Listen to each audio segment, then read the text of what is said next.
Hello students. Now in the series of ratios, we are here to study the next ratio, that is the solvency ratio. The first we studied about the liquidity ratio. Now it's time to study the solvency ratio. So what is the meaning of solvency ratios? Solvency ratios is basically keeping into mind the long-term liabilities. We have already studied about the liquidity ratios, which simply says that in a short run, are we capable enough to pay off the debts or not? So this solvency ratio deals with again the solvency and the capability only, but for the long term. For example, suppose we have taken a loan from a bank.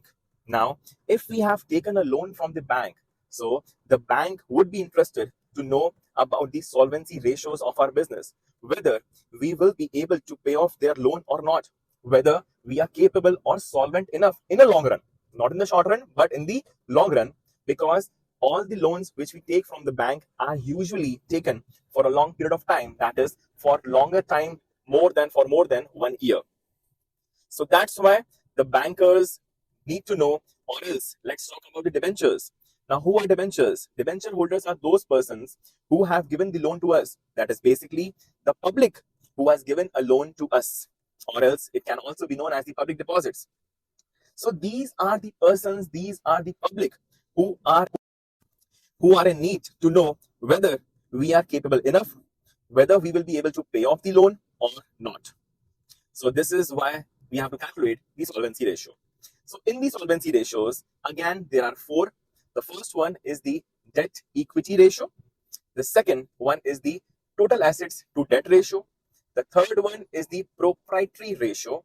And the fourth and the last is the interest coverage ratio. So these are the four main ratios which appear in your solvency ratios. So let's start today. In today's class, we will be studying about the first ratio, that is your debt equity ratio. So what is the meaning of debt equity ratio? So debt equity ratio simply tells the relationship between the debt and the equity. So let's check what is the meaning of debt. Debt is basically the liability, the amount which we owe to the outsiders for a longer period of time. That is the liability which we have and which we have for more than 1 year. Only those liabilities are considered to be the debt. So debt can be of two types. That is, the total debts can be of two types. It is first the non-current liabilities and the current liabilities. But when we talk about only the debt, that simply means the non-current liabilities part. So all the non-current liabilities, such as the bank loan, apart from that, the debentures, the public deposits, these are the examples for your debt. Okay, now let's go on to the next one. One more thing, that is long-term provisions are also the part of non-current liabilities itself. So this was the items of your non-current liabilities, that is the debt. Now let's come to the equity. Equity simply means the shareholders fund. Now what is the meaning of shareholders fund? Exactly as the name suggests, that the shareholder. Shareholder simply means the amount invested by the shareholder, the amount invested by the owners into the business is known as equity. Okay, so this was equity. Now what are the items which appear under this equity? So it is basically the amount invested, that is basically the capital. So it can be the share capital, it can also be the reserves and surplus as well. Now what is the meaning of reserves and surplus? Reserves and surplus are those reserves, those profits which we have kept aside for the future mishappenings.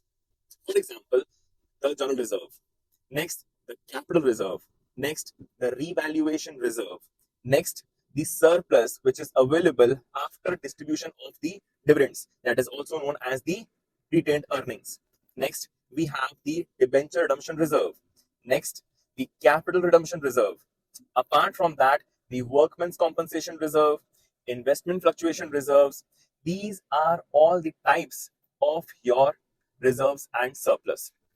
So since these are the reserves which have been made from the profits of the current year itself, so these are termed, these are included in the reserves and surplus only.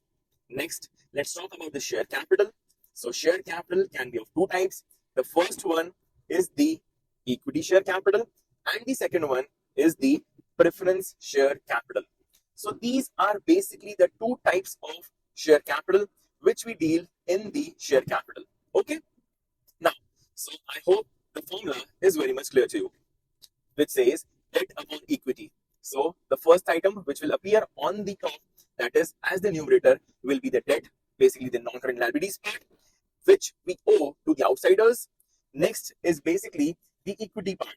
Now, what is the equity? Equity is again the liability which is basically owed to the internal persons. Now, who are the internal persons? Internal persons are those who are the owners of this business. So this, the bank checks what is the amount of equity, that is, what is the owner's fund, how much amount has the owner invested in the business. So is it more or is it less? So let's take a scenario. For example, there's a company A which has 50 lakhs worth of debt and 20 lakhs worth of equity. Okay. Next, there's a company B who has 80 lakhs worth of debt and 20 lakhs worth of equity.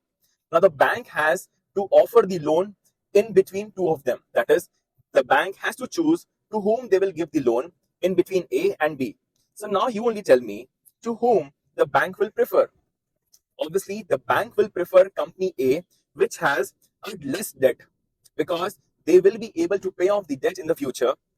But when we talk about the second company, that is a B company, it has more of the debt. So they are already burdened with the debt.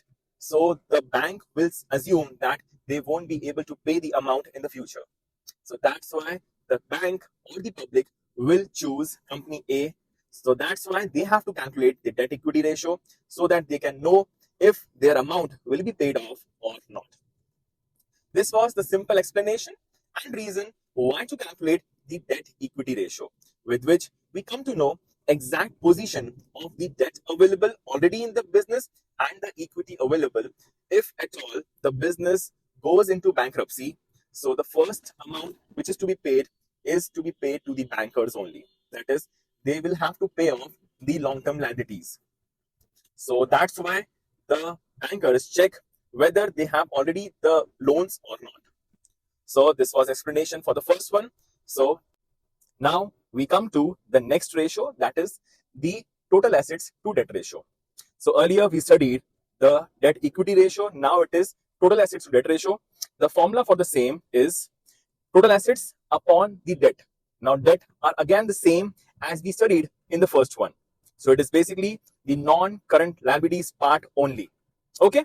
Now, so what is the meaning of total assets? Total assets are basically the total of all the assets. It can be the current assets and it can be the non-current assets as well. So the sum total of these both are known as cumulatively the total assets. Now, the second part is the same, that is the non-current liabilities, which says the sum of long-term borrowings and the long-term provisions. Now the question arises, why do we find out this ratio? Now what happens, as we all know, when the bank provides us the loan, so they check whether we are capable enough, whether we are solvent enough, whether or not we will be able to pay the amount of debt or not. So that's why they also check the availability of the total assets.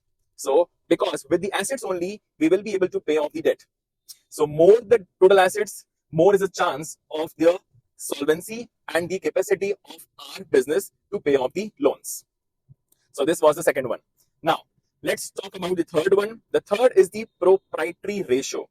The formula for the proprietary ratio is equity upon total assets. It is equity upon total assets. Yes, it's the same. That is the same equity as we studied in the first formula.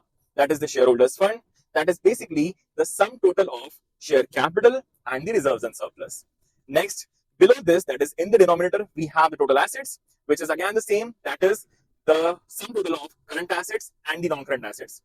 Now the question arises, is there any other way to find out total assets? Yes, we do have another way as well. It is just to add up all the liabilities, because as we all know that the balance sheet is always tallied. All the assets are always equal to the total of all the liabilities. So with which we can find out the total assets as well. So it is the sum of the shareholders fund, that is equity, plus the non-current liabilities, plus the current liabilities. In short, if we want to calculate the total assets, we will simply have to add the equity, that is the shareholders fund, with the total debts of the business, which simply says to add up the current liabilities and the non-current liabilities. So this is also a measure with which the bankers and the debenture holders check whether their money is safe in our hands, in the hands of business or not. So this was the third one. Now let's come to the last one, that is the fourth type.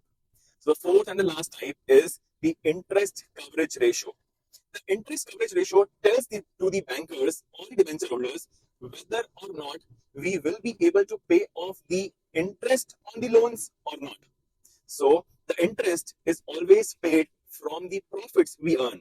So this has a relationship with the profits of the company. The formula for the same is net profit before interest and tax upon interest on long-term borrowings multiplied by 100. So I repeat once again. So it is net profit before interest and tax. Now the question arises, why are we taking net profit which is before interest and tax? Because after that only we will be able to pay the interest. If at all we have a net profit after tax or we have a net profit before tax, so that simply means the interest has already been paid. So why do we calculate the ratio then?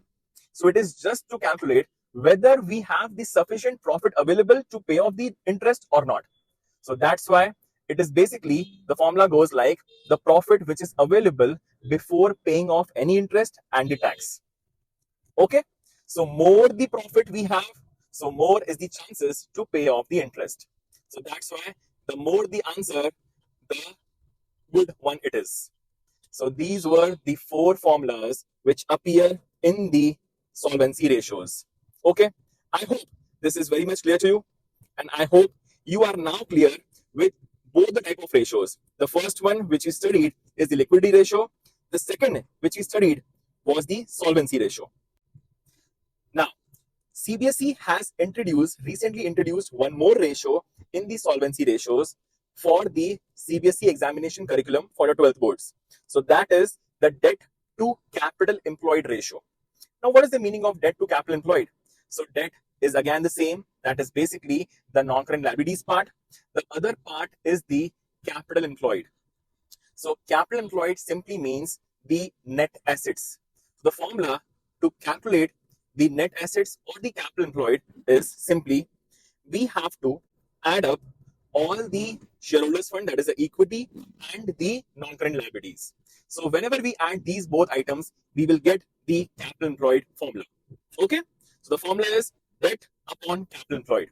This is also the ratio which a bankers or the debenture holders check in order to give the loan or not to provide the loan to the business.